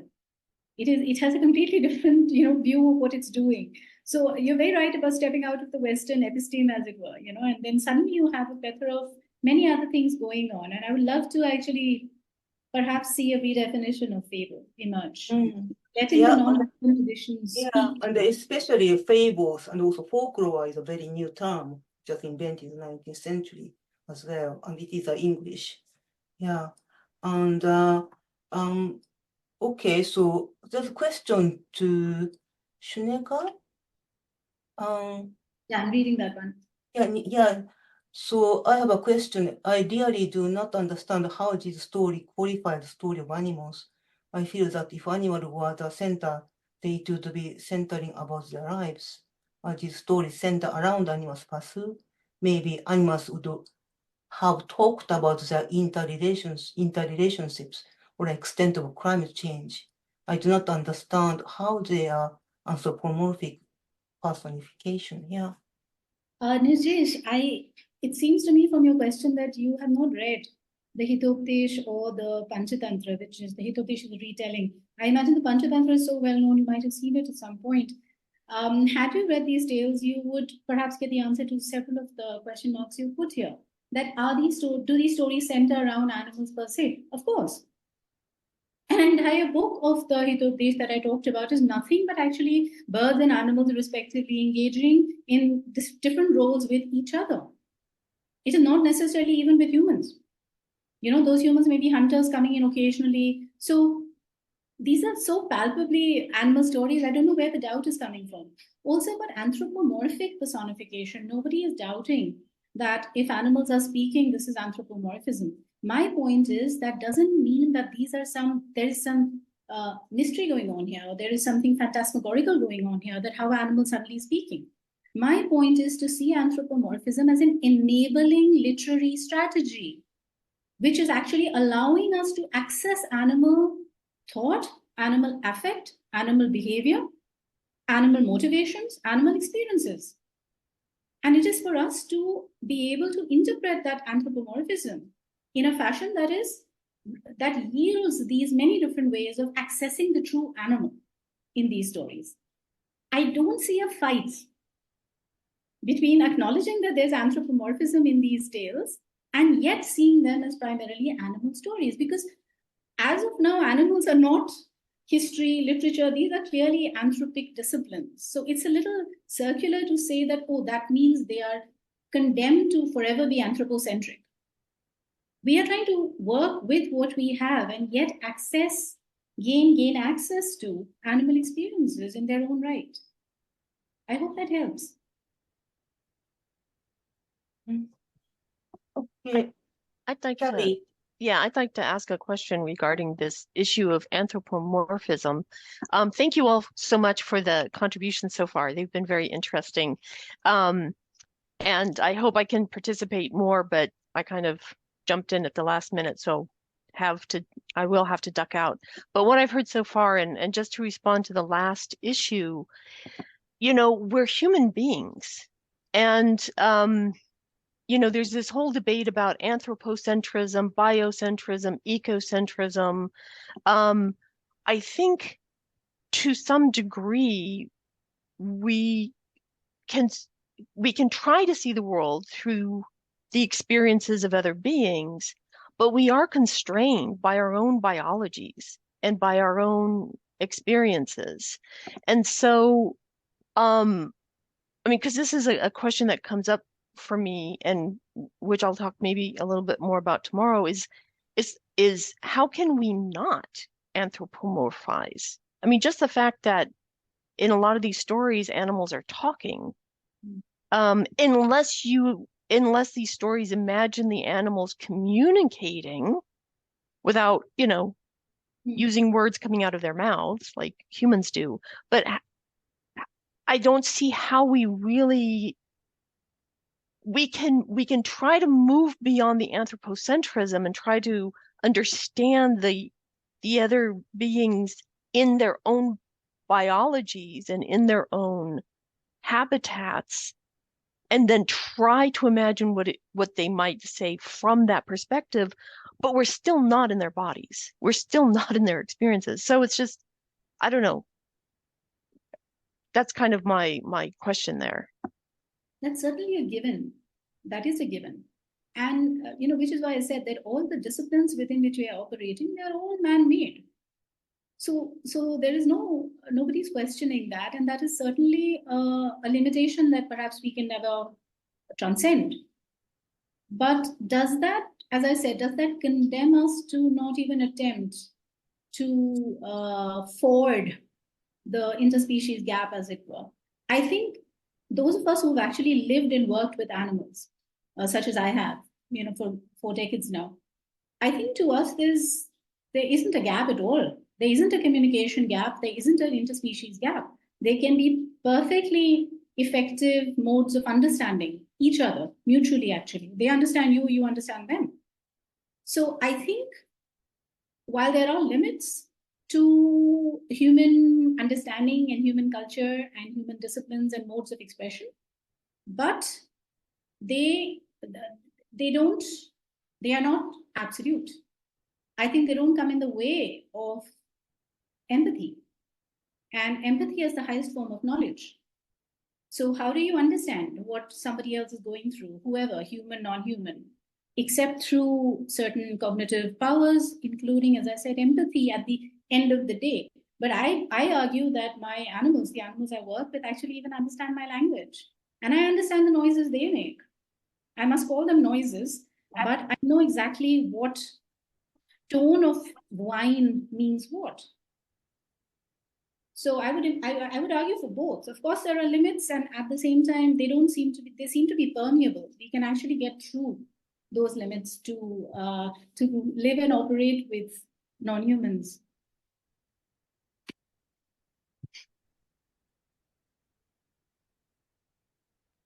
I just wanted to jump in on a bit of a different topic. I was thinking about what we were talking about earlier about when we move outside of, you know, a Western perspective of the term fable and what the terms actually that appear in our own literature is. And I really wanted to ask Itsuji, what did the Ainu call their stories? Was there a term that they used, and does it mean something? And what does it mean? Because in the Chinese examples, a lot of these stories are categorized as either xiaoshuo or little talk, little gossip, or as zhiguai, anomaly accounts. They are not called fables. That word does not exist in the Chinese language. And I'd be really interested to know what the Ainu called their own stories, and if that has a significance as well.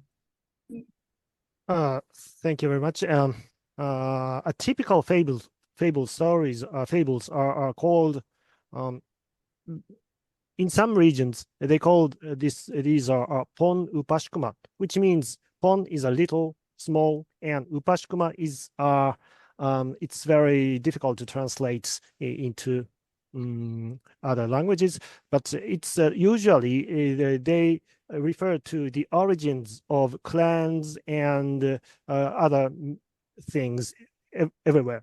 It's a talk about origins usually, yeah. And but other stories which were sung in the style of verse, they are called Song of Spirits. Simply called Song of Spirits. And in some regions they call them as oina. Oina is the old term or term speciality used especially used in poetic literature. It means that oina, which means that literature itself. And I was just going to ask as well, if within those genres, are there other stories that don't talk about animals at all that you have, you know, as in when we're talking about the ones you're saying about the little roots or origins, I'm assuming there are also stories in there that are totally populated by humans and not by animals. Of course, there are some stories which do not refer to animals. Only there are, for example, old man and his wife, and so on. They are also included in these genres. Thank you so much. Any other questions?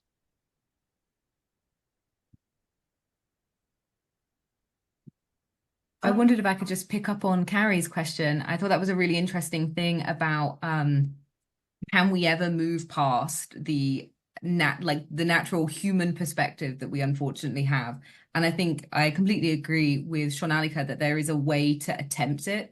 We can never fully get past these barriers, but in my other research, I've been working on excavated documents from a postal station on the edge of China in the Han Empire. And all of these texts are administrative. They are just talking about things coming in, things coming out, expenditure, your typical administrative texts. But the site was also home to 40 postal horses, and the horses are everywhere in the documents. This horse died, this horse came in, this horse got sold.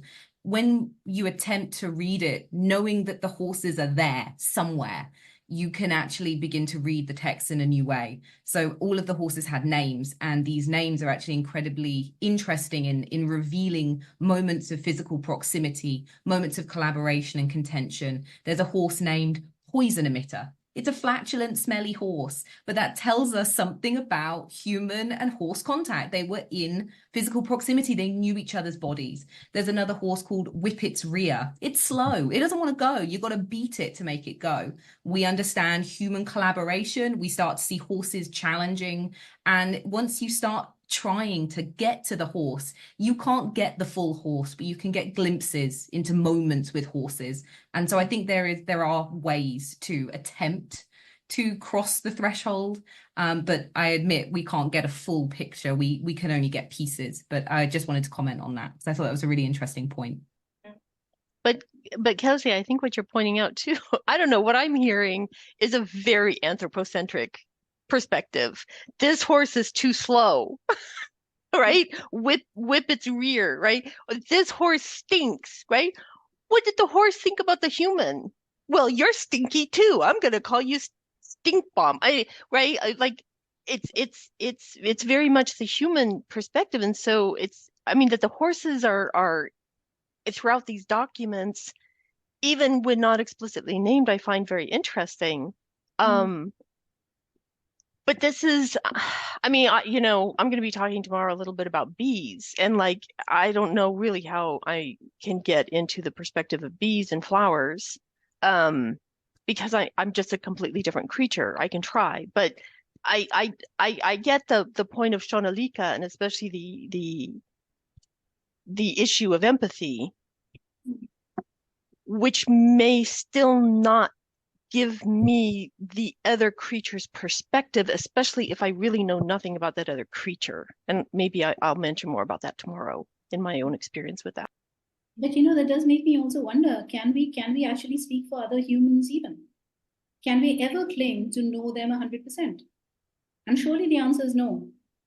And despite belonging to one species and despite being able to share the same language and so on. So perhaps it has something to do with limits of perception and cognition. Rather than, motivation. Perhaps when we say anthropocentric, I think somewhere there is a certain charge of motivation. There's a certain assumption and allegation about a certain motivation that we are bent on seeing it only from our perspective. That is the only perspective anybody can ever have, including animals. They can only see things from their perspective, right? So perhaps that's what anthropocentric might mean, rather than suggesting that it is always a means of imposing human purposes and human gains. So you're very right that to say the horse is slow means it isn't serving a human purpose, which is to be fast, but at the same time, it is also describing the horse's behavior. So if nothing else, we can access horse behavior or horse diet or horse physiology and digestion. Yeah, exactly. That's my point with the horse names, is more that we actually can access horse behavior. We can see that the horses did not just passively and unremarkably assent to human will. They had their own thoughts, their own agency. And that's something that's just never been thought of with these texts. So while it cannot ever fully capture the perspective of the horse, it does show us moments that are interesting, that challenge the norm, that challenge the assumption that the horses just did. And it was quiet and unremarkable. So that was all I was trying to point out with that. So we are running out of time, but I have one question, like before, if it may, so Itsuji mentioned very interestingly, Ainu fables, there's no theme of betrayal, which is, I found it quite interesting, because when I started this fable project, people who in the European side of the world, they're very excited about tricksters, which is not very common in Japan. There's some raccoon or so on, but animals are not very naughty. And I think from the Kelsey's presentation as well, they are not very prominently tricksters. I wonder, is that the kind of observation true? Or I don't know, for example, reading some like African fable animal trick each other. It doesn't seem to happen. Yeah, so yeah, how do you feel like? And then, Itsuji, do you have anything more to say about this lack of betrayal? Which is quite interesting. I was just going to say on the, sorry, you go. Sorry. I was just going to say on the betrayal, no, there are plenty of stories of animals being deceitful tricksters in the Chinese narratives. Most often it would be women who are, she looks like a sexy woman, but she's actually a snake, or she's actually a tiger, or she's actually a fox. It's mostly foxes. Fox stories is a huge shared literary tradition between China and Japan, and the fox is typically a trickster. It looks like a sexy lady, but it's not. It's a fox, and it can only partially assimilate into human culture. So there are plenty of examples of transgressive and frightening shapeshifters and tricksters in the Chinese literary tradition, just not in these stories. Mm-hmm. And as for Ainu oral stories, there are subgenres influenced from Japanese oral literature, which includes the disguise of the protagonists, but usually they are punished. Those who do the disguise are punished. And on the other hand, Japanese Ainu original stories about the human-like god, which this kind of things also exist. That and in those stories, the hero god, the great spirit, or he's the guardian of human beings. He disguise and he do some kind of attacks, just like tricksters to against the monsters. It is maybe this is the typical of original Ainu stories. But among in fables, there are no such things. Are there kind of influence between Japanese and the Ainu fables, or? Usually they are not called fables. They are so-called good good 隣のじいさん. 隣のじいさん. I think this genre is unique to Japanese folklore, I think. But and it influenced to Ainu people, and there are some resemble genre. Okay, so I think I might close, but before we go, actually, yes, like thank you so much for all the speakers. That's very fantastic. So if you can, please come to other sessions. But before I'm closing, I'm part of the another cross-cultural literary network called the Pacific Rim Literary Network. And I'd like to invite Professor Asako Nagai of the Hitotsubashi University to comment on our network. Yeah, she's still here. Hi. Yes, my name is Asako Nagai, and I was a visitor at Kent University 2 years ago, and with Kaori's generous help, we kind of organized the kickoff event about this Pacific Rim Literatures project. And now my colleagues and I have got very modest amount of funding from the Japanese government. So we are planning to do bi-monthly research seminars. And next September, we are organizing a symposium, and to which we are going to invite Kaori as a keynote speaker. And the object of the project is to create a new kind of regional literary network in the Pacific Rim area, and so that we can connect literary activities of this area with a shared environment and shared and sometimes conflicting histories and shared political and social agendas. And our first seminar is going to be held next Thursday, where we have a guest speaker, Aya Sakima, who is actually my former student. And she's going to present a paper about Medoruma Shun, a very famous contemporary Okinawan writer. And she's going to talk about Medoruma from the perspective of post-colonialism and also feminism. And as I understand, the participant in this event seems to be working on more like pre-modern eras. And then our focus is actually more on contemporary literatures. So, however, I think that many contemporary Okinawan writers, for example, or New Zealand writers, Maori writers, they like to rewrite and reuse their traditional tales and fables to use it their own purpose to criticizing modernity or colonialism and so on. So I think we have some sort of resonance with your project as well. And unfortunately, the next seminar about Okinawan literature is held, the language will be in Japanese.